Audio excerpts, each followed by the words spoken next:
Well, here's my problem is like my wife never watched it, which I didn't think was a good thing until she started watching it with me, and she would look at me like, Welcome to Off the Cut. Dude, I haven't touched any wood in a long time. And that's why it's covered in plastic. Oh, man. Some X-rated content there. I don't care how long it is. Thoroughly excited. Great for the pocketbook, bad for the environment. Oh, I'm number 3. I like it. Hell yeah. Hell yeah. I'm glad we got the explicit out of the way early. If I'm going to put money into this, it's going to be great. And I guarantee. Don't forget to spend your Burkle bucks. That was super easy. Get it? Man, we got a new intro. yeah, there were some new lines in there. Yeah. Well, everybody, welcome to Off the Cut, episode 172 for Tuesday, July 8th, 2025. And although Zach isn't here with us tonight, we've got the seltzer guzzling Scandinavian. Is it? Yeah. Okay. I just assumed, although shouldn't be assuming. It's half Italian, half Scandinavian. Okay. We've got the seltzer guzzling, half Italian, half Scandinavian himself, Keith Pubulus Johnson. Wow. Throwback, huh? That was like the original. One of the originals. Yeah. Sorry. Deric already. Keith is joining us this evening. Before we get to the insanity, our other buddy, Jonathan Katz-Moses, wants to remind you to head over to kmtools.com. Yeah. Everything over there is for woodworkers and by woodworkers. And Keith, I know your friend Jason's got the new vertical panel sled coming out soon. Yeah, the universal table saw jig thing that you can do splines, and it's got an elephant. Well, hey, I'm not getting paid to advertise for him. But yes, he's very excited about it, and so is J-Cat, so I'm sure it'll do quite well. And the good thing about it is it adapts to multiple table saw fences. So Not the Harvey, though, because they got those stupid-ass knobs that they I know. I don't know. Yeah, I don't know how they worked around that one. I don't know. That's my one complaint about that big eye rip fence thing. You know, it is an obstacle. Yeah, like mounting those Lee Valley hold down wheels. Like I had to build this whole walnut thing. And... I should show you what I did with mine. Okay, I'll send you a picture later. Okay. Whatever. A portion of all the proceeds of sales at kmtools.com goes directly towards the Katz-Moses Woodworkers with Disabilities Fund, which gets tools and resources into the hands of folks who need it most. And every single month... Give it away now. Katz-Moses, $50 gift card. That was a letdown. Why didn't that start off at the beginning? But anyway, this is off the rails. Every month, Jonathan gives away a $50 gift card to Cam Tools. All you have to do is go over to patreon.com/offthecutpodcast, enter and sign up for any tier, and you're automatically entered to win. But oh God, I'm out of breath already. Hold on. It's a race. Still got a whole other one to do too. I know. But before we get to it, we have another lovely sponsor of this podcast, our good friend Bill Burkle over at WTB Woodworking. He's got everything you need. He's got Keith's lamellos. Probably he's stealing your lamello business. I know. Hey, I set him up as a dealer. So look what I did. Was it like a pyramid scheme? Like Right, Mary? I know. I wish it was. Yeah. Unfortunately, they don't work that way. It's not a pyramid scheme. It's a reverse funnel system, right? It's an upside down funnel, yeah. Well, Bill's got lamello, Mafel, Festool, Sawstop, Bits and Bits. The list goes on and on. He's also running a huge giveaway right now through September 19th with Wagner moisture meters. You can get a Wagner Orion 950, not single depth, dual depth moisture meter, a floor sentry, and a smart logger worth about $922. If you want to sign up for that, just go to wtbwoodworking.com/giveaway. And Keith, I know you're heading down to this.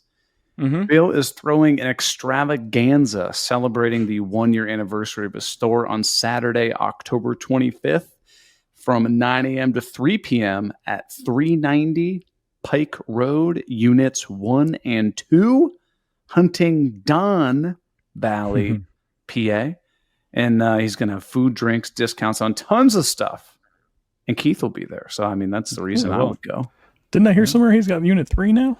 Yeah. Oh, by then it'll be the whole building. 1, Yeah. 2, 3, 4, and all of it. Yeah, you already signed the paperwork.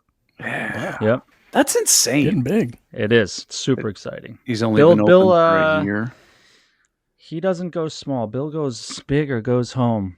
So I love it. I just thought it was PA. Yeah. Oh, I was thinking about it. It was quite the drive for me, though. Nah. It's a good drive. Yeah, what, 6 hours? Yeah. Well, Keith, I know you're the guy who's like, yeah, either get a hotel or I'll drive 13 hours home tonight. I'll drive. And I raw dog it with no music or podcast either. Just dead silence. You don't listen to Seinfeld? Have it on Netflix. Yeah, you know what? I do Netflix it up on long road trips because I got unlimited data. So Oh, yeah. You got that Mint Mobile. no, $20 no, Verizon, whatever, $300 and something a month for my wife's and I's phones. Was it you, Keith, that I heard talking about having old tapes of the Seinfeld episodes that you'd listen to? Yeah, I thought so. Yeah, I used to record them off TV and listen to them on long road trips back, you know, when you had a cassette deck in your car and not before CDs. Man, he's a bootlegger. I know. I was. Did you have a trench coat? You go to corners and be like, quick, guys, you want some Seinfeld episodes? Well, it's funny because my roommate in college, we used to record them and would always be trying to. There was one that we never would show on TV. It was the stock tip from season 1, the last episode of season 1. That's a good episode, though. It's fantastic. And then we finally got it. Was like the holy grail of Seinfeld episodes that we didn't have. And once we got that on tape, then we had the full collection. Now, did you bother taping the 100th episode where it's just like the best of moments? Yeah, I mean, we taped it, but I mean that it's good, but it's just not necessary. I want to watch the whole episode. Yeah, it's one that's good to refer back to if you want to like get some one-liners for a dinner party and then like know who your people are if they know who what you're talking about, or get people into it. Like, all right, hey, let's watch this little highlight clip, see if you like, because you know it's a very polarizing show. Believe it or not, some people just don't think it's funny, and some either you love it or you hate it. I think just bizarre to me. I was at a 4th of July thing this weekend, and somebody dropped some, was it like peanut butter or something? It was breakfast, by the way. We're not eating peanut butter for dinner. and it got in the carpet, and I was like, oh, it's deep in the Shag. and I was basically cracking myself up before I even got it out. No one responded. Everybody looked at me like, what are you Well, here's my problem is like my wife never watched it, which I didn't think was a good thing until she started watching it with me. And she would look at me like, oh, is that where you got that line from? Like all these years, she thought I had all these original. Yeah. And so it's completely spoiling my sense of humor. So I had to cut her off. No more. Like, what was something that you would say if you're just like, I was in the pool?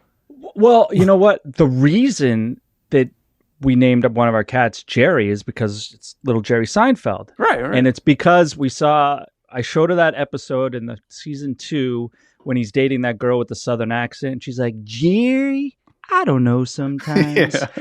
And she's like, oh, and that's what we say all the time. We just say his name different ways all the time. Jerry? Where's Jerry?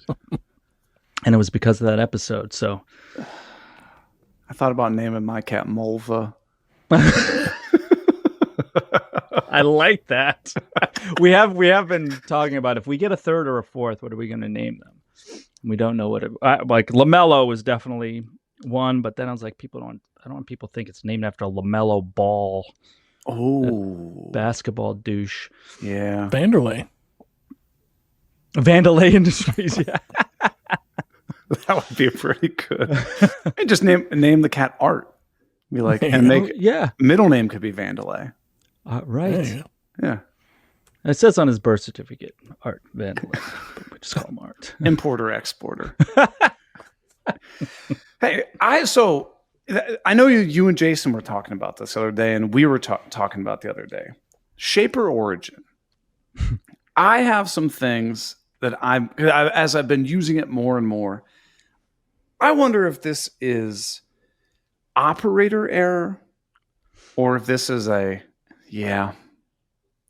a real thing. All right. So I know you probably have many of grievances to air about this, but so we've talked about the tape separating. That's annoying as all hell. You and I both know that's an easy fix. Get better tape. Get a new supplier. Right. And this isn't like, oh, this just started happening. This is like since day one. Right. With that tape. Because I sent them an email and I was like, I showed them like the pile of this tape on the ground as I was trying to use it. And they sent me back one lonesome roll of tape. I was like, wow, thanks. All right, so for those of us that have never used a shaper, describe the tape. Is this like a really thin sheet of paper? Is it kind of plasticky, film covered? Like, what are we talking about here? It feels like a straw wrapper. Okay, so it's very thin, papery. Yes. Yeah. Yes. And it has like a matte finish, wouldn't you say, on the top, Keith? Mm-hmm. Yeah. Yeah. So it doesn't reflect when the light hits it when it's trying to read it. So the matte coating helps. But the problem is, first of all, it's not super sticky. And it's so thin that, like, if your surface is dusty at all, I find that the tape likes to come off of it if you ride the shaper over it. Oh, I imagine. But I imagine that's why you'd want it that thin, is for riding the shaper over without undulating. Yeah, without, like, I think that's the issue. Mm-hmm. And I'm also not going to be the guy that lays the tape down every inch. Like, I'm not a millionaire. You're not dumb. No tape. Rich. I like to live life on the edge and keep it where, like, the little sensor reading on the top is like it's flashing red all the time. Oh man, dancing with the devil. I lay it on there because they sent me a bunch of rolls, so I'm like, I don't care. I just don't exactly. I don't want to be going around doing a corner and all of a sudden it can't see the tape and screw. Yeah, it retracts and it does that on its own enough. So, like, the tape is annoying of it on its own. But the other thing that I noticed, like, I was making these really large templates for a whole table that I built. And on it, it has, a lot of curves and stuff like that. But it also has some sections that are, 12, 18 inches of just straight line. Okay, so I, rough cut it out, basically went down like a 1/4 inch or so with the shaper. Then took it over to the bandsaw and basically, like, flush trim the rest of it out. So it's not just like a floating piece that's going to get dislodged or whatever. Mm-hmm. Even before I flush trimmed it, I like ran my finger across what's supposed to be a straight line. And I'm like, this isn't straight. Oh, thank God. Oh, okay. The only one. Your lack of response made me feel like I was crazy. You have the same thing? Oh my God. And this isn't like something that I'm designing on the shaper. Like, I've heard people being like, oh, when you design it on the shaper, it's not actually like a real SVG. I'm doing it in Fusion, exporting it as a DXF, then converting it to a SVG file. It is 100% a straight line. Yeah. And the shaper doesn't cut it straight. I mean, it's enough that I can take like some 120 or 80 grit and just like shh, and it's pretty close to being flat, but it kind of pisses me off. Dude, I've been having this problem for years, and even if, for those of you who don't own a Shaper Origin, it gives you a little target on screen that you just have to keep the target in there as you move it around. And there's like an 1/8 of an inch self-correction. So if you go away from that line a little bit, it'll self-correct back into itself. And I've been doing this for a long time, so I'm pretty good with keeping that thing on target and right in the area. And it doesn't flipping matter. No. There's never a perfect. And now, even if you're taking multiple passes, typically my method is I will do a 0.002 offset on everything. But don't go all the way through. and then change it to 0 and then do a final cleaning pass that Yeah. brings it into your line and brings it the full depth.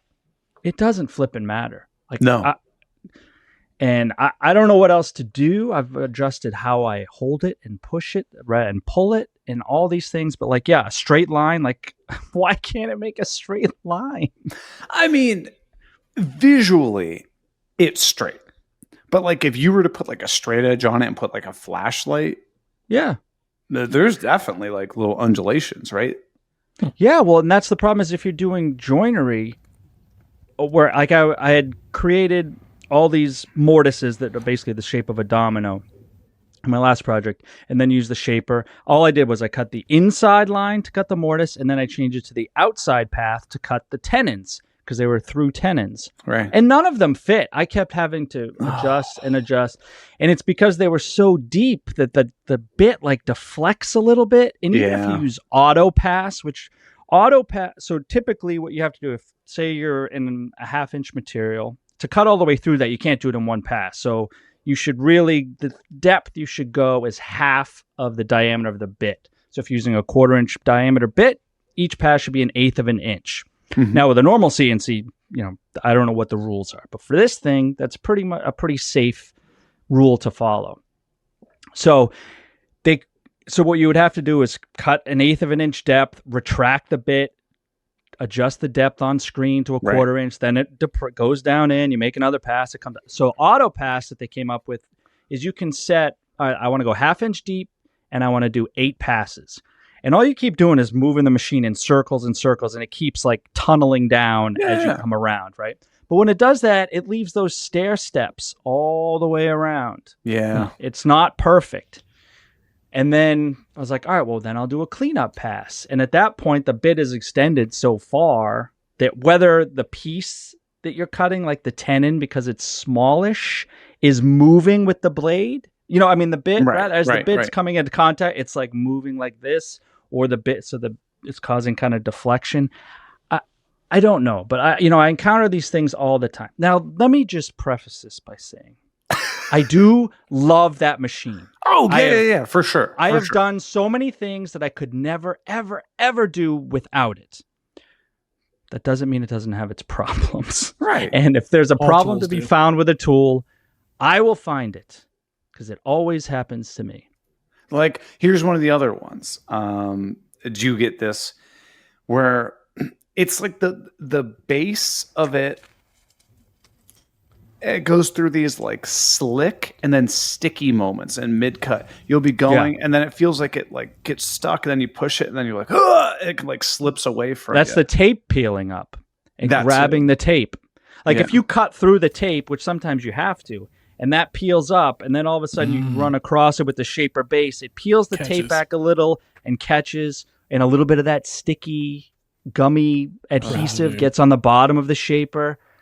And especially if you're cutting brass, brass, you have to cut very, very light passes because it just can't handle it. And all those little shards of the brass go everywhere, and they get embedded underneath the base of the shaper origin. And as you're moving it around, then those dig into the tape, and it just creates this tattered mess everywhere. Now, I'm curious if the bench pilot they came out with will, like muscle through all these things. And you won't. Did you get that? Did they send that one too? Huh? No, that after all the ranting and raving I've done, send me anything. But I don't even know if I would have room to store that thing. Like, I'm at very limited space, and that thing is pretty large. Yeah. So unless I hung it on a wall, but even then, I don't really have the space for it. And then again, it's great. All right, you leave that and then go do something else. Yeah, but it's right on my bench, like in the middle of my bench, cutting for 4 hours or however long, this thing's going to take. I don't know. I don't know if that's a good accessory for me or not. What's the range on that thing? Like, what do you mean? How big of a surface can you cut out on that thing? Oh, 2 that's by a good 2, 4 by question 4? too. I think it's like 18. It's not by 2 by 4. 24. Yeah, that's it's what not I as figured. big as you would think. I don't even. Does it go to 24? Maybe. I don't know. It's a good question, Deric. I don't know. Let's see. Yeah, it's a neat product for sure. Like you said, I don't think it's for me. Yeah. I don't think it's for me either.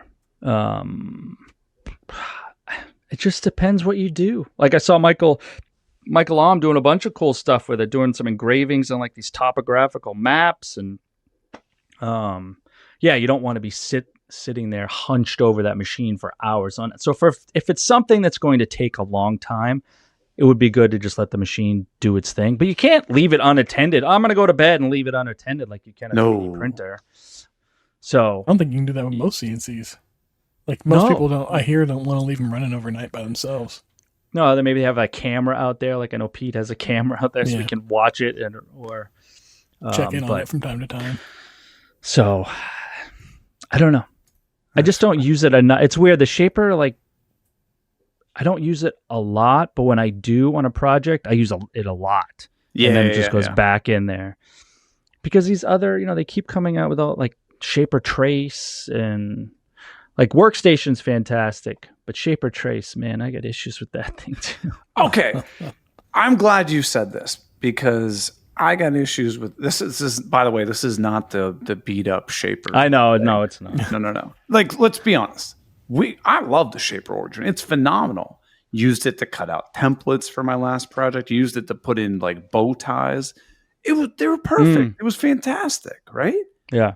But that shaper trace, I was like, okay, I was using it to design another 3D printed project, zero clearance insert for I don't remember what it was. Oh, the Festival portable table saw thing. Yeah, the CSC 50. Yeah. And so I was like, okay, I bought the shaper trace. Gonna be honest with you, never used it before. So I was like, I'll give it a shot. So, you put a little piece of paper down, you trace around the zero clearance insert, you take a picture of it. And then I get like that SVG file of like the outline. It has like 1,000 different like jaggedy paths. And I'm like, I can't do anything with this. Yeah. And that's my biggest beef is you trace something, you take a picture of it, and then it's uneditable.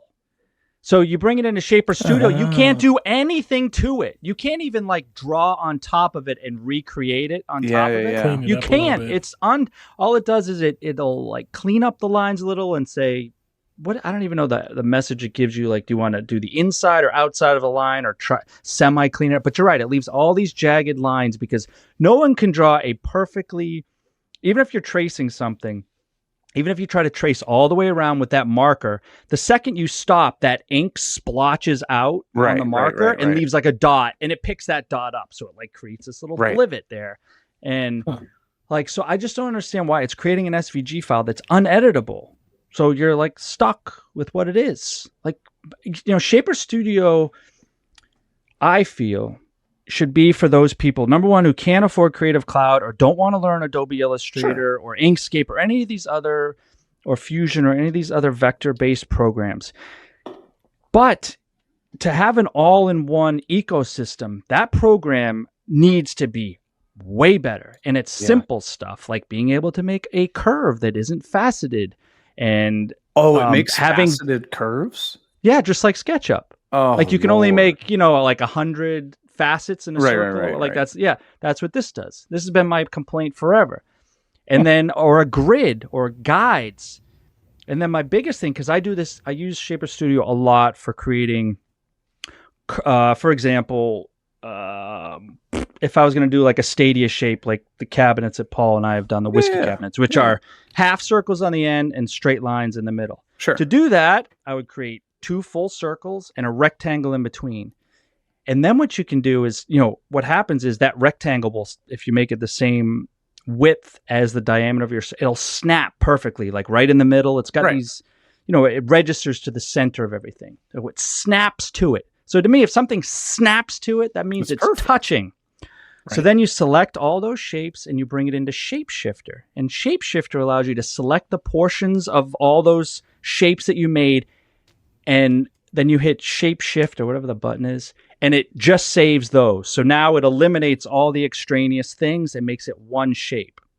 Well, the problem is, even though everything's snapped together, let's just say I had a rectangle with a circle, it won't register that those two are touching top and bottom, so it will select everything around it. Oh, jeez. So then you go back into the drawing and you like just cursor, right? You hit the arrow up once, and then you bring it back in there, and it still doesn't select it. And you bring it up one more time, and then you bring it back in there, and now you have a little curve at the top. Like it's not perfectly all the way around. And again, these are like such simple, I would think, maybe I'm wrong, I'm not a programmer, but simple things to fix. And instead they come out with new fonts. Like, oh great, now I can put fucking have a nice poop sign in Comic Sans above my toilet. Like I don't like, give me something I can use. Like if you really want this to be, you know, I don't know what it costs for Shaper Studio. I think it's like the free version is pretty basic. I don't know if there is a free version, but it's cool because you can create something in there, and then you can program it to set your bit, set your depth, set your offset, and then that automatically goes right to the machine. That's right? super cool. Yeah, it's awesome. But if you like create an SVG in another program, you can't open it in Shaper Studio to fix it or do any edits to it. That's it. The only thing you can do is upload it to the cloud so that to the machine. So when you open up the machine, it's like in your files, but you can't edit anything. No. I don't know. It's just and for the simple things. Why does it only allow SVG files when DXF is like the standard of CNCs? Yeah, it's a good question too. I know. Yeah, maybe it's a lot easier. Who knows? But the one thing that I have really gotten into recently, the laser. I finally started messing around with that, and I can see how nice that laser is to have. You have the X tool? Yeah. What you been doing with it? I engraved some drawer boxes. I cut out some templates with it. I'm like, I can see myself using this more. Now, the one thing I do wish is that it could blast through 1/2-inch MDF, but it just burns that to a crisp. Even the ultralight? I don't have any place around me. I know that. Regular. Dude, it will not go through even 1/4-inch regular MDF. Like really? I almost started a fire. At least on mine. I have the S2 or the P2. Yeah, that's what I have too. Okay, because I was going to try to pick up some 1/4-inch MDF. I have to get the ultralight. You can try, but yeah, it goes through ultralight pretty well. I find it actually goes through not plexiglass, what do they call acrylic, like way better than MDF. Oh, maybe I'll just use acrylic. It does. So for like making small templates and stuff, would you recommend just throwing acrylic on there instead of MDF? I mean, if you can get it to cut MDF, it'll be a lot cheaper than buying acrylic. Right. You know, the cast acrylic, not the cheap ass plexiglass, but like real cast acrylic. So like what's a like 1/4-inch thick piece of like, I don't know, what's the biggest that laser does? Like a 16 by 24? Yes, roughly. Yes. How much would that run me for a sheet of that? So this is 1/4-inch. Is this 1/4-inch? I think you can get like a 2-pack of 16 by 20 on Amazon for like $30 or $40. I mean, it's not cheap. It's not cheap. Yeah, so for like a furniture template, that's going to be pretty expensive. Yeah. You got to be reusing it a lot to make it justified. Right. Mm-hmm. But it does produce a nice edge. Like these are my like, I'm able to do a 1/4-inch in one pass. And because what happens sometimes with that laser, it you could deflect or like it'll cut like an angle because of the the way the focus works. It's weird because this like Pete has a Laguna, like huge laser that can fit like a 2x4 sheet or maybe even more than that. But when you want to do really fine stuff, like it's too powerful, the laser. So when I engrave all my little medallions for my Lamello products, 3D products, like they come out better on my machine than on his. But he it's can like it's too powerful. Rip through 1/2-inch MDF, no problem. Oh yeah. If it's a bigger template I need or something, I bring it over there. Like help a brother out. That's where I'm in this awkward situation now. Like I have the laser, I have the Shaper Origin, The laser would absolutely give me like a template way faster, but you're limited on the size. Whereas the Yeah. Shaper Origin, you have unlimited size. But like when I was building that hall table I was doing, I don't know, it's like 48 inches wide. It's like half a sheet of MDF. Took me an eternity to cut that thing out.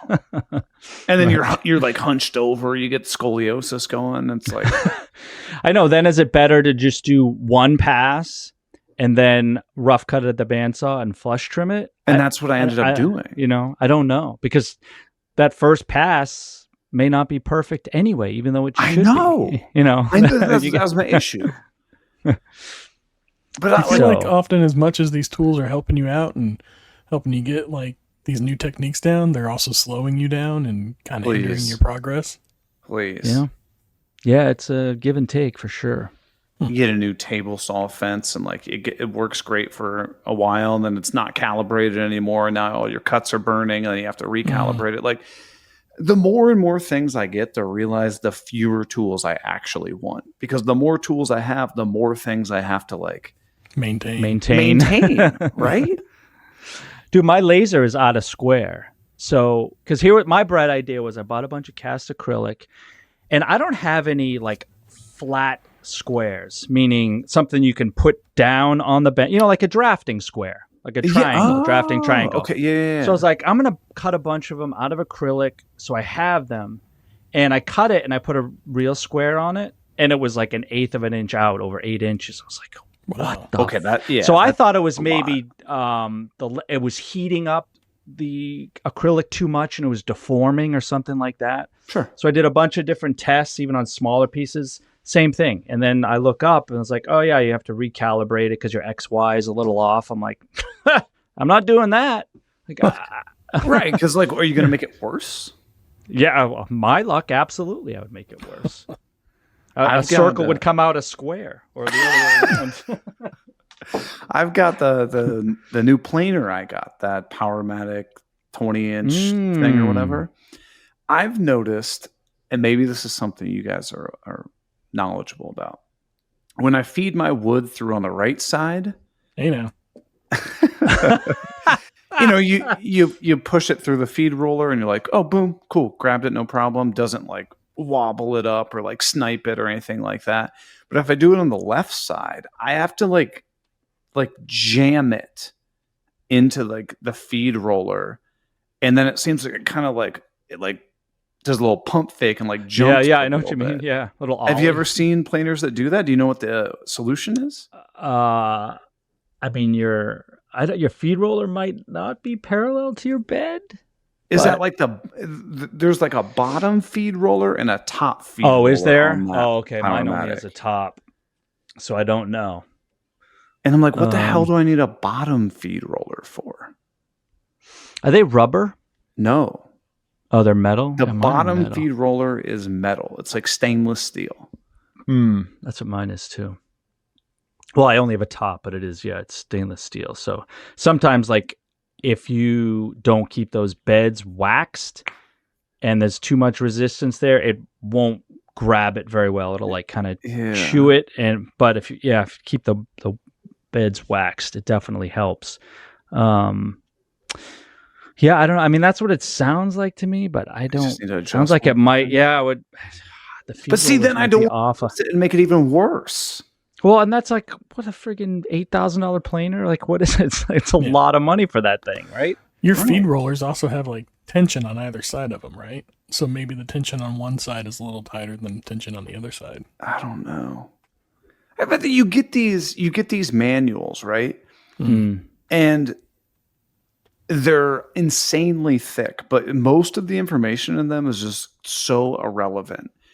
It's just like, give me you know that they've come across these problems before. Write all these troubleshooting things down. So it's just like, you adjust this knob, or they go adjust this screw here. And you're like, that's not on my machine. Like this picture is 15 years outdated. This manual is for 4 different models. Exactly. Yeah, right. Yeah. Right. Oh man, it's frustrating. So am I ever going to change that on my planer? Probably not. I'll probably just feed stuff through on the right side. On the right. Just deal with it.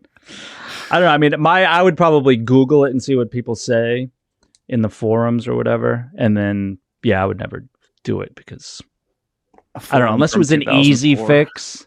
Yeah, unless it was an easy fix where it's like, oh, this is probably just a little loose, or I turn this screw so it turns that just a little, or maybe it'll give you things to check. Okay. You know, like maybe if you bring it all the way up and you can see that the feed rollers aren't touching or something, and there's a little gap in between. I don't know. I haven't had a planer with top and bottom rollers in a long time. Oh, it's like something with a quick visual indicator. Like you put a square up to your joiner fence and you're like, okay, I need to adjust my fence. Right. Yeah. Right. That makes sense.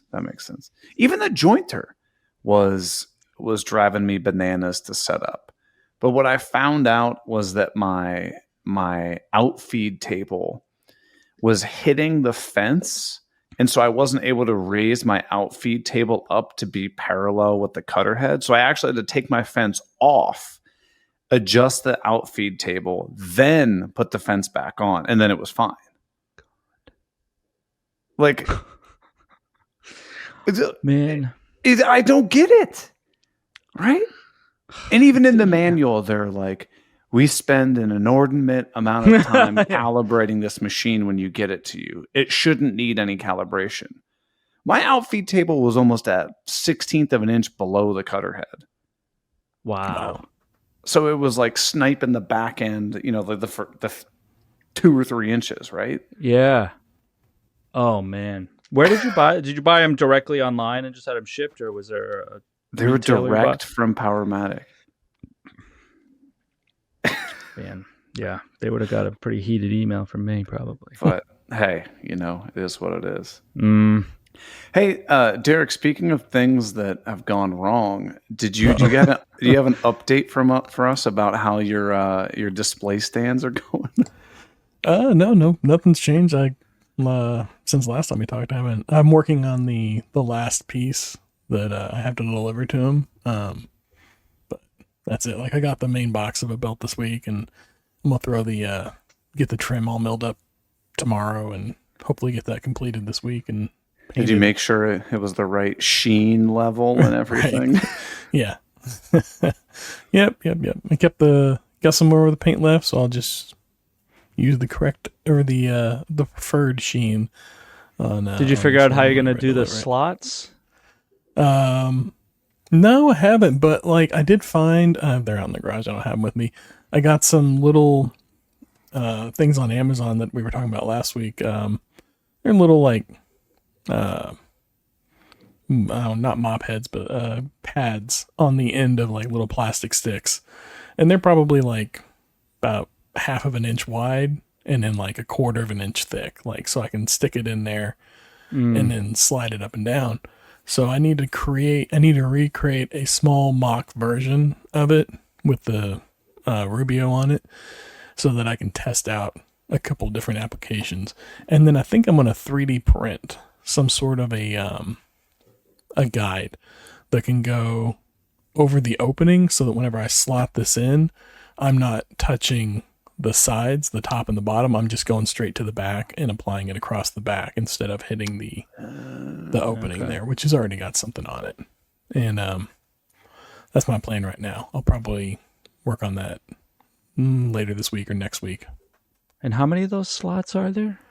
Oh, there were, I don't know, like 12 on each, 8 of them all together. So like 90 something. Roughly 90 to 100 that are about 2, almost 3 feet long. Now, so what's around it is painted, or is it Rubioed? You said it's so it's been Rubioed over the front, and then the trim, like it's between 2 vertical pieces that come up. It kind of creates like a T, and then there's trim that hides that joint, if you will. Oh, okay. To cover the edges, so clean it up. And then everything else is painted black, except for the slat wall itself, which is Rubioed. And, but yeah, so I think I'm just going to try and get to the back, and that should appease them. And then I'll figure out like what my cost is going to be to go over there and do that, and about how long it should take me and all that before I hit him back with it. But now the issue that I'm at right now that I'm trying to figure out, and maybe y'all can help me out here, and this is an issue I had whenever I was building the bases, is so the big trick is whenever you do drawers and you want to put the fronts on them, double-sided tape, you stick it to it, and then you pull it off. Sure. It's an inset drawer. So after I apply the double-sided tape, I can't really grab it from the sides to pull it back out. And there's no way to get in behind it to push it back out because it's completely enclosed. So what's a good method for, I have a couple ideas, but what's maybe a good method for attaching the drawer front, centering it? Cause like, it's like a, 1/8 of an inch gap all the way around and it's inset. So attaching that drawer front and getting it off without being able to access the box from anywhere but just the front. I got a plan. Go ahead. No, but Keith, you're the cabinet pro. What I would do is I'd take a little piece of masking tape, put it behind the drawer face, so then I can kind of grab those little pieces of tape. Okay. What would you do, Keith? So I would take a couple screws from the inside and drive them through until just the points come in or come through the drawer box. Then I would put spacers on the sides and the bottom, your 1/8 inch, and put your drawer front in there and then just basically hammer it, right? Yeah, so it's going to leave 2 impressions on the back of your screws. But you can't just use those and then just drive your mounting screws in because it could be, you'd have no wiggle room now. So then what I do is I would remove those screws from the inside and make a larger hole. So now when I screw in, I can still move the drawer box up and down a little bit. So you make a larger hole, and then so for those watching, you can see so there's still wiggle room left, right, up, and down, but you tighten those tight enough where it's not the drawer front isn't gonna fall, but where you can like slide it over up and down until you get it just right. Now, what are the drawer pulls? They're just these little scallops, basically little scoops. Single or double screw? Double. Okay. Yeah. Okay. And then, so once you have those and then you can see, that's the problem is now you can use what Eric said is put the tape on there and keep pulling it out and pushing it in because that drawer front is secured on the box. So you don't have to worry about it. And then just like tap it up a little bit. And then once everything is perfect with your reveals all the way around, then you go back in, drill holes, and screw it home. Now, the other thing you could do, depending on those cup pulls, where it's going to be positioned, is get that drawer front with sitting on spacers, map out or tape out where that drawer pull is going to be, and pop a couple brad nails right there. And then the drawer pull will hide them. So yeah, you would have to apply the tape, around the drawer front so you can pull it back out. Yeah. I would probably do it on the top and bottom so you can like pull them out with even pressure. The problem I had last time was the drawer slides were so tight whenever they're closed that the tape kept tearing. I got you. Yeah. And the double-sided tape that I was holding the drawer front on with wasn't holding it, like it would pop off pretty easily, especially because like I'd start to get it out and then I'd use that and then grab the drawer front to pull it out all the way, and then like the first like 2 inches of, or the last 2 inches of the drawer slide there it's so tight that like it's creating so much resistance it's hard to, I don't know. Are they undermount slides or side mount? Undermount, yeah. They're undermount. So there's still some adjustment in the mounting clips, right? Where you can go left, right, up and down. Yeah. Yeah. So yeah, I think my original one where you make those impressions, enlarge the hole, then drive screws in, and then a lot of people are like, oh, why do you have to get it perfect? Like, because I don't want any adjustment. I want that to be the absolute last resort if I have to make some tweaks. With those things, because if you have to like make a bunch of turns with that, move it left, right, up and down, over time those adjustments wiggle their way out. Like if you look at people's houses, like, oh my God, like those reveals are not even. So, but I feel like you have your best chance for success if you get everything right and not have to make any adjustments on those clips. Yeah, that's kind of my opinion too. Get it right. Because the clip should be a last resort for sure. Yeah, 'Cause, just it's a gonna move minor over time. tweak, maybe. Just like when you step back, like Yeah. just a little bit over. What And then, drives me nuts is when you get those clips and you undermount slides, it's so hard to tell what like the default like 0 setting is on them. Yeah. Mm-hmm. Cause you see, what I mean? Like you put the drawer front on or whatever, and you're like, I think this is the 0, but like you put the drawer front on, then you're like, I need to adjust it, and you're like, it's as far as it'll go. Yeah, I know. They don't have like a -1, -2, -3, -4 setting on them where you could be like, all right, put it at 0. So if I need to go up, down, left, right, or whatever. Yeah. Like, have you found a way around that? You can't just assume that they come defaulted at 0 from when you. I mean, I just essentially assume, like, the biggest assumption I don't like to make is the adjustment that makes the drawer go up and down, left and right, in and out. Those aren't as likely, I don't think, to lose their settings, maybe left to right, but up and down, those the weight, those tend to lose. Now, like door hinges, slider thing. Yes, exactly. It's not like a knob. No. It's like a ramp. Like you push it back and it raises it up, or you pull it forward and it lays down. But like door hinges, I always make sure that those are in the very middle. Because I've had that where I mount 2 drawer hinges, like, oh, I need to go up a little more, and it was already maxed out. I'm like, fudge. And then you can't like re-drill. No, you got to plug the holes and redo the whole thing. Yeah. But you can make a YouTube video about how to fill a hole with matchsticks and wood glue and stuff. Or popsicle sticks. Golf team. Ramen noodle and CA glue.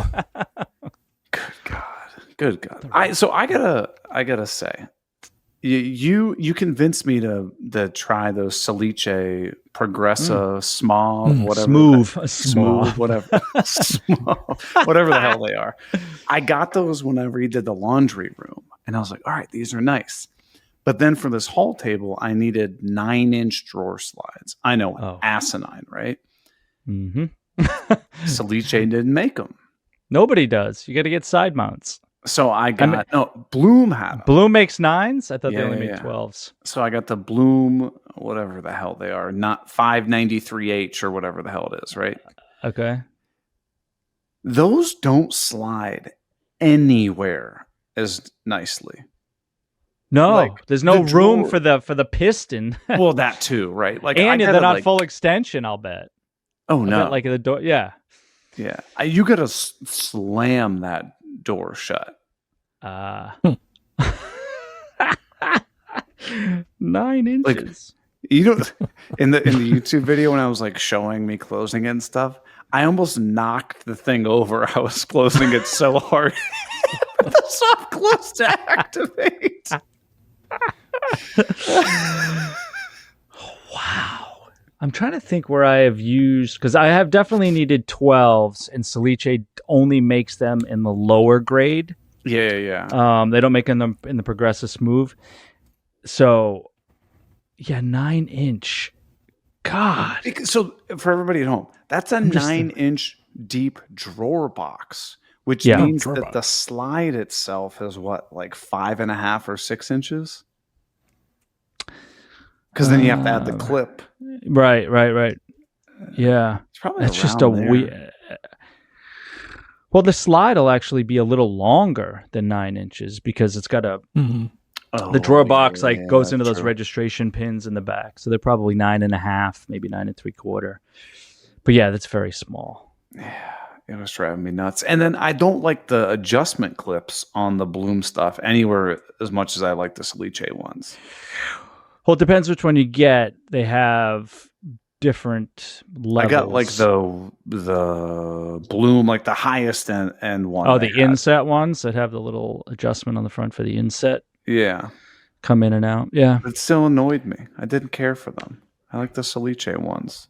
They don't pay me any money, but I was like, I used them once and I'm like, those are my slides. Yeah, the Salice ones are they're harder to depress the release mechanism to get them off compared to the Bloom. They're just so much easier, but I think they're because they're more robust and I've also noticed better that the built. Salice door hinges to get them like popped onto the plate is also more difficult too. It is. I'll agree with that. But I have never had one like accidentally pop off or anything like that. But No. come to think of it, I haven't had that with a Bloom door. No. Yeah, I mean, I think Bloom and Celiche, the hinges they're pretty comparable. I'm kind of just all Celiche now, so. But That's the way I go. After like doing the laundry room and stuff like that, my wife and I were like, it'd be really nice to redo the kitchen and stuff like that. First off, I can't think of anything worse than having to build 30 cabinets for a kitchen, right? Like, that sounds awful. And all the finish work. Yeah. But, like, whatever. Take that aside. I don't think I could have someone do a kitchen and them not put in, like, super, super nice drawer slides. But then for a whole kitchen, you're talking, like, 10 grand in hardware. I know. Are we just spoiled because, like, we're like, listen, I'm going to build this coffee table, this end table. I'm going to get a $55 pair of drawer slides and put it in this I thing. know. No, you're right. I mean, those hinges wouldn't be really that much more, but yeah, with the drawer slides at $25 a pair, or a little bit more depending where you get them. That adds up quick. Right. And like our kitchen, we're in a townhouse. We built it. It was new, but the slides in there are just terrible. Oh. And every lower cabinet that's 24 inches, they just have shelves in there. So you get all your pans in there and the shelves, like trying to reach in the back. So I went and changed all of our lower cabinets to have drawers that pull out. Sure. So that you can easily reach the pans, and I didn't think ahead enough because all of the hinges mount to the face frame and the drawers were like right where I needed where those hinges were. So because I ordered all the drawers, I had to like notch out the sides of all the drawers so they would bypass the hinges when they get pulled out. But I think that should be a standard in kitchens because the second you put something in a cabinet underneath, you'll never touch it again. No. You'll never get it out. No. But now, like, and our whole pantry, which was floor to ceiling, the cabinet, like I did all drawers in there too. So now you can pull out and get that can in the back without having to pull everything out. But yeah, it was quite I think it was like $1,000 after I ordered all the drawer boxes and all the slides, but it was Totally worth it to me. I did the same thing. It was so worth it. Because our kitchen is the original like builder grade, so it's those Euro slides, like those like IKEA slides. Oh, The white one, the white nylon or whatever. it is Or brutal. epoxy. Wow. You gotta close one of those things and it shakes the whole house. Right. Well, I think our dresser has those, and like over time, the screws just like make their way loose because they're like those Euro screws. Yeah. And then I'm like, what? Why won't this door close? Like nothing's working. And I was like, you open it up, and the drawer slide is just like dangling like this. Yeah. You're like, oh, it's missing a screw. Yeah, like I don't want to have to deal with that. I mean, you could build that whole kitchen. Do that. The entire house. It'd be $1 million. Well, $1 million like all the hardware. All the drawer slides, all of them were just mounted to like a 2x whatever width piece of plywood that was tacked to the back of the cabinet by 2 brad nails. Like that's all they did, and then mounted the drawer slides. So like half of them after like the first 6 months were just like flopping around, like they came loose. Geez. So I just went through the house and just sunk a screw on each side to the back of each one of them to lock them back in place. But just 2 brad nails. That's all they put on it to hold it in place. No glue, no nothing else. Oof. But they're just throwing these houses together. I know, that's what it is. It's speed. That's a thing that always makes me wonder, like, okay, hypothetically speaking, you had unlimited, or not unlimited, but like a ridiculous sum of money. And you were going to build a house from scratch. And you're like, I want Celiche hinges. I want Celiche drawer slides. The drawer boxes need to be made out of solid maple. you had all these specifications and stuff like that. I still think it would be really, really, really challenging to find people to do 10 out of 10 work on your house. Like, Yeah, it depends. Like if you hired a custom cabinet maker to just do the kitchen versus the builder. I mean, because, I know a lot of cabinet makers local to me, and like one of my friends, high-end cabinet shop, and across the street or across the next door over, or whatever, the next unit over is a guy that does a lot a lot lower grade stuff. That's like a third of the price. But sure.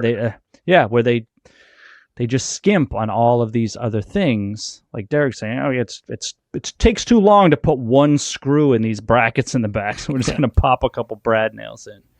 And that's just what it is. It's speed and convenience. And you find that point where people are willing to accept it and not like push back all the time. And like, all right, well, we've hit the basement or the bottom here. There's no reason to go any higher or do any better work because people accept this. Because like that's what I've been considering redoing the trim throughout the entire house. You can probably see in this back corner. It's like this aqua stained red oak. It's hideous, right? And I want to redo it, but do you know how long it would take me to redo the trim and how much money? Right, trim packages are not cheap. We gotta do ours too. Realistically thinking, if I did it, just cost, I bet 10,000-15,000. Don't you think? And just and materials, materials. Well, the material, the paint. Right. Yeah, all of it.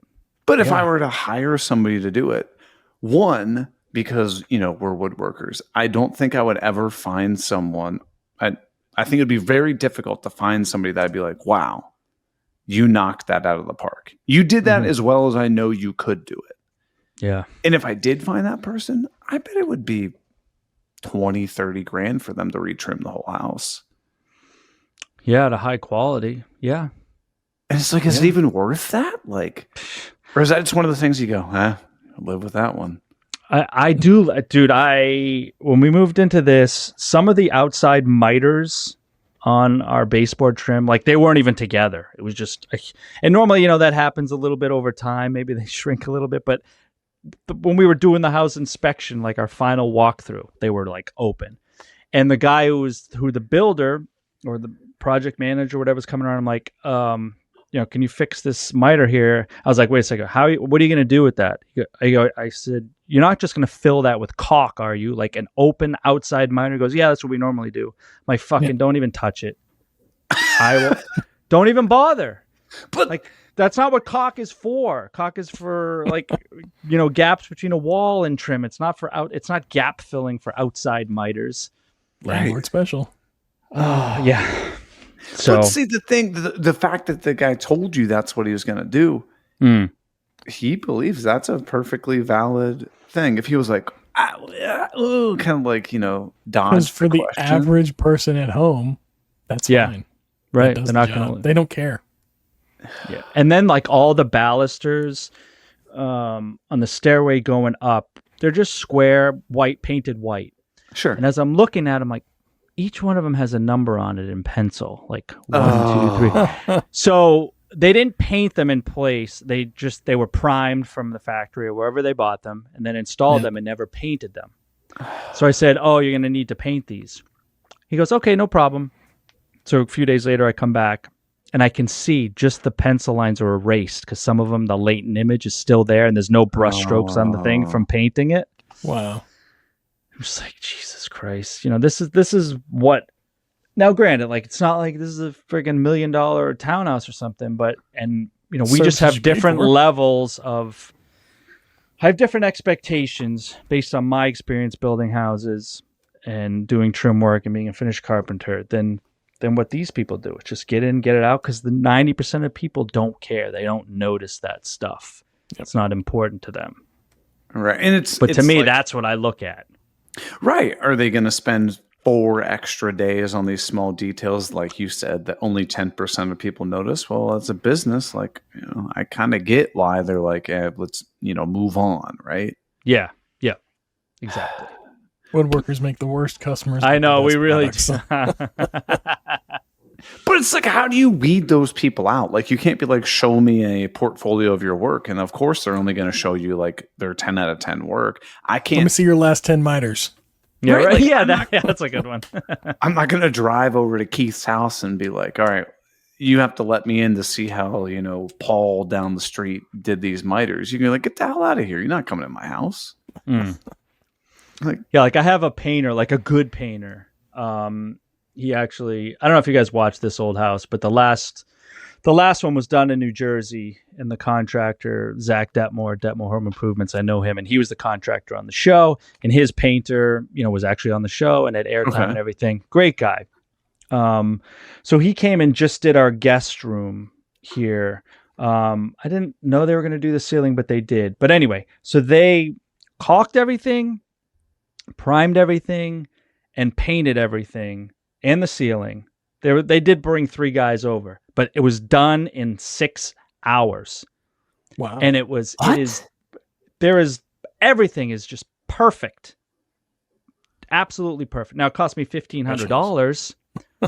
Hey, But that's worth I'm it. like, it would have literally taken me all weekend to do all this, because they sanded everything, to sand everything, peel the old caulk away, recaulk everything, fill any nail holes that were there from before, from the jackasses who did all the trim work, all of it. And That's worth it, though. yeah, it's worth it to me because number one, because I don't want to do it. And number two, I know the quality of work that they do. But there's no way if I brought in some fly-by-night, maybe the painter that you got for your house. Good God. Good God. We would have had issues. So that's why I always try to find, if I'm going to use somebody, plumber, electrician, it's always somebody on a recommendation from a contractor I know that uses them all the time on their work. I need to get to know more contractors.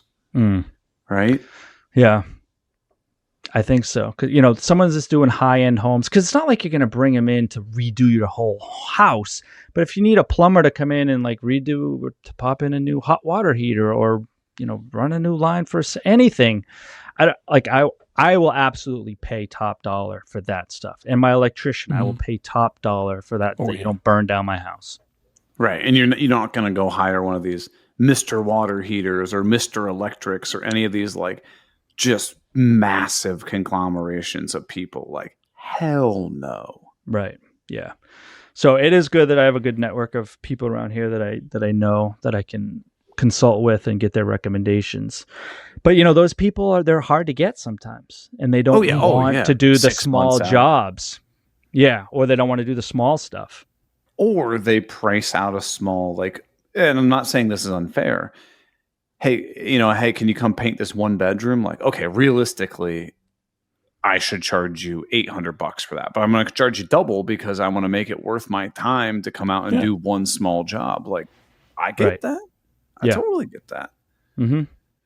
Yeah. Or a lot of times they'll come, like my electrician will just come on the weekend, like, so he's not using his actual week when he's normally doing houses. He'll come out, drive out.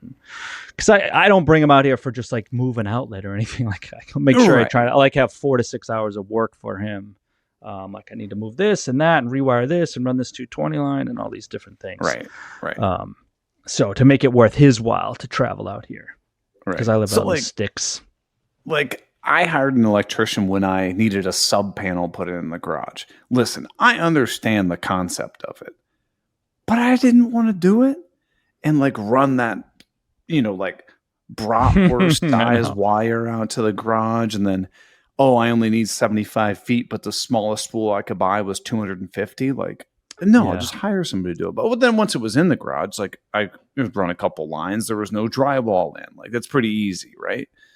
But like, I'm willing to pay somebody to do a good job on that. Like, no problem. I don't, especially with anything electrical, man, where if something happens and all of a sudden my insurance adjuster comes out, it's like, who wired this? Do you have a permit for that? Or, who did this? I'm like, I did. Oh, well, sorry, you're on your own. Right. We're not Yeah. covering that. Yeah, can you imagine your house burned down because of some jackassery that you did? Yeah. Circuit, and then now, like you said, homeowners insurance doesn't cover it. Well, in that I'm in a townhouse, so if my house burns down, 3 other people's houses are burning down. You know, it's not just a single structure. Yeah, So- I didn't even think about that. You know, everyone else is in danger too. Oh man, oh man. So this Stunning. makes me think, like, as a YouTube content creator, are you supposed to have business insurance? I do. Yeah, I need to look into that. I mean, I do have I think you joked about it on the next insurance, but I do have that. And I recently, because I was working in people's houses a lot, you know, built-ins or whatever. So you have to have insurance for that. But then also New Jersey came out with this new law where you have to have a bond, like of $50,000 to $100,000, which I think guarantees. Basically, if you take a job from somebody and a deposit and then you just walk away, like your insurance will recoup. I don't know how it works, but it's not cheap. It's like $150 or $200 extra a month above your regular insurance Oh wow. to maintain. And like, you cannot renew your contractor's license unless you show proof that you have that bond. And I'm like, you know what? I don't want to work in people's houses anymore. So I just let the contractor's license expire and I didn't get the bond. I'm like, I'm not spending all this money every year for stuff that I don't want to do anyway. I'm just, after these last few built-ins working in people's houses, I'm like, I just don't want to. It's just too much travel time back and forth and too many unknowns and Not enough air. just not enough money. Yeah. Yeah. Oh my god. I was working on stuff at my parents' house a couple of weeks ago. I was literally on the floor, like sweating through my shirt, sweating through my pants, and like my wrists were like dripping sweat down. I was like, I can't do this. You can't even focus. You just get agitated. Yes. Mm-hmm.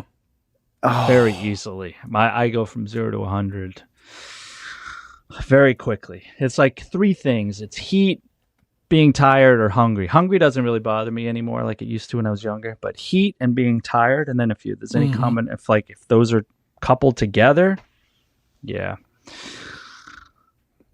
Prepare for a tantrum. My poor mother witnessed one of those this past weekend. What'd you do? You had to tell us a story.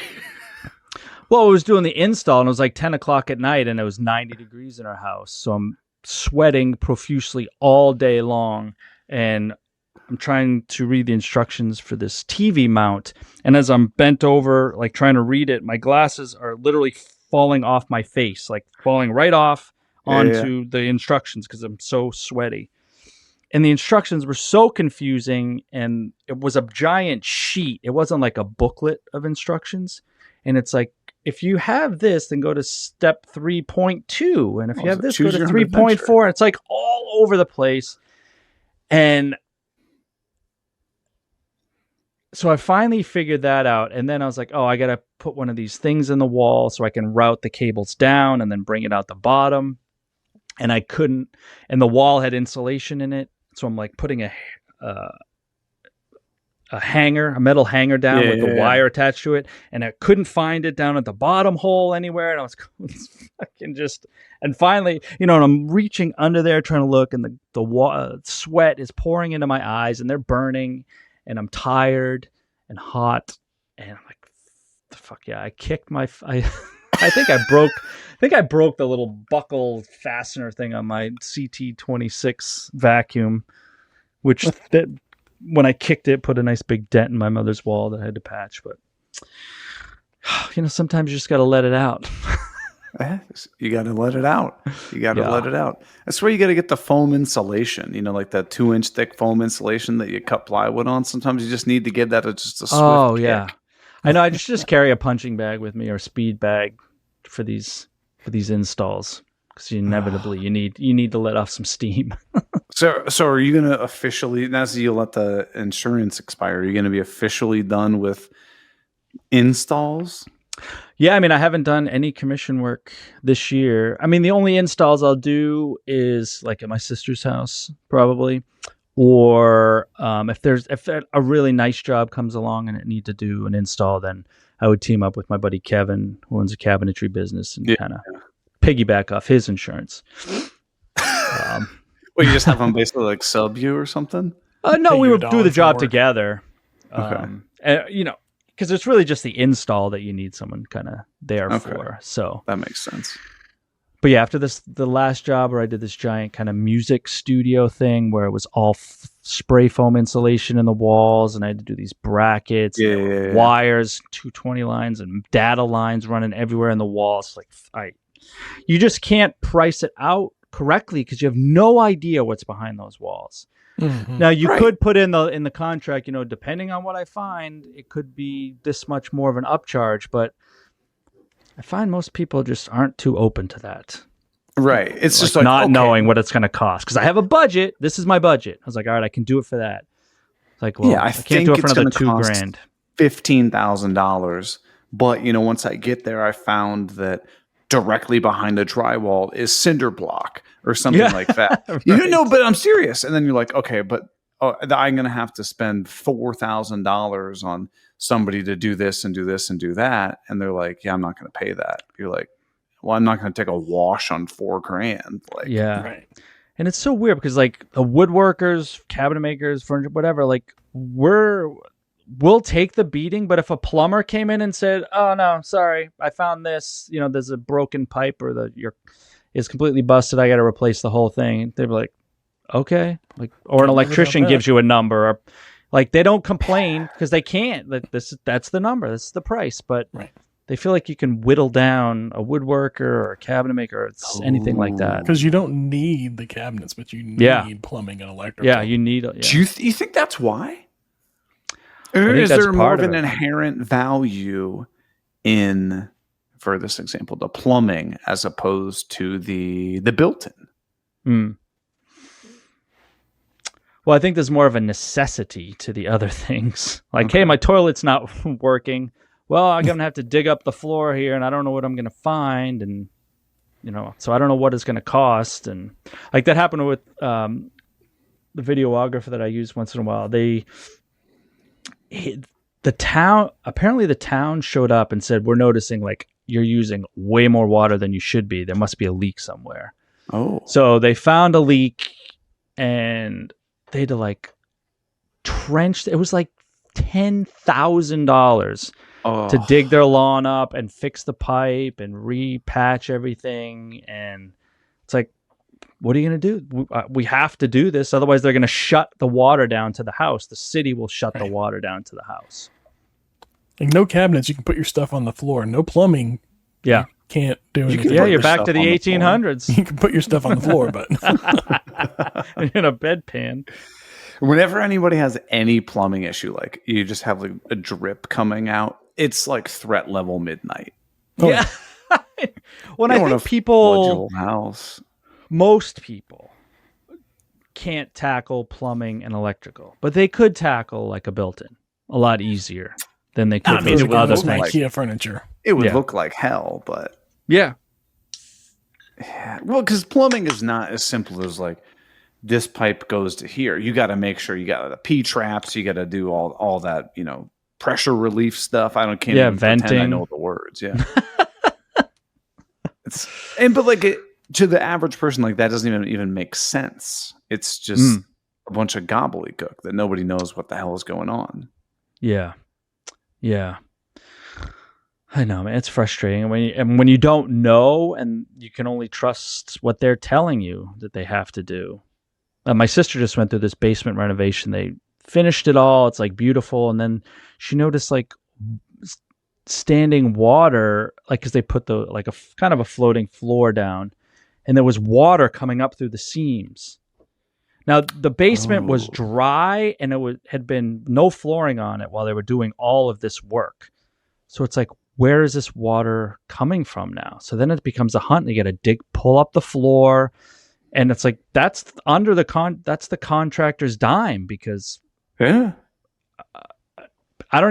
honest, I don't even know what the final outcome of that was, what they found. Because if you don't pull that up, there's going to be mold under there and everything else.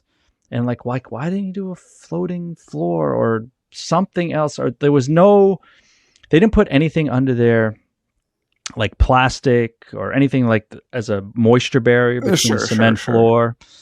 So I don't know what the final outcome of that was, but even so, they had this beautiful little kitchenette put in with a wine fridge and a floating shelf, white oak shelf between the cabinets with LEDs under it. Dude, they didn't even put like a diffuser cap over the LED strips. So all you see are these diodes underneath the shelf. Like when you're just looking at it eye level, there's the huge. So I said that to my sister. I'm like, why isn't there a diffuser on this to like hide these basically headlights coming at you? And so when she told her contractor about it, he's like, what do you mean? This is how we do it. I was like, oh my God. You know what? I'll find one on Amazon and cut it and snap it on top of there, or I'll 3D print something to put over it. But all this just makes me think, as someone who's only been in the house for, I don't know, about a year, wouldn't life just be so much easier if you just lived in a crappy apartment all the time? I know. Something breaks and you just call maintenance and they take care of it and you don't have to worry about it. Put duct tape over it. Yeah. Oh yeah, that's true, right? Yeah. Until you're responsible for everything. Well, hey, the one thing I know that we are responsible for is heading over to the after show at patreon.com/offthecutpodcast. We've got some questions. Well, really, I think we got a couple questions here. So, yeah, a couple questions. Had a comment come in through Spotify too. Oh, and we got another patron question too. So we're gonna head over there, talk about some questions, and then Keith's gonna. I don't know, Keith. What are you gonna do in the after show? What am I? I don't know. I think I've aired enough grievances. I'm going to be positive in the after show. Oh, and Keith's going to be positive. I'm going to be on the beam and brimming with positivity. All right. Well, if you want to see that, go over to the after show. But if not, we'll catch you next week.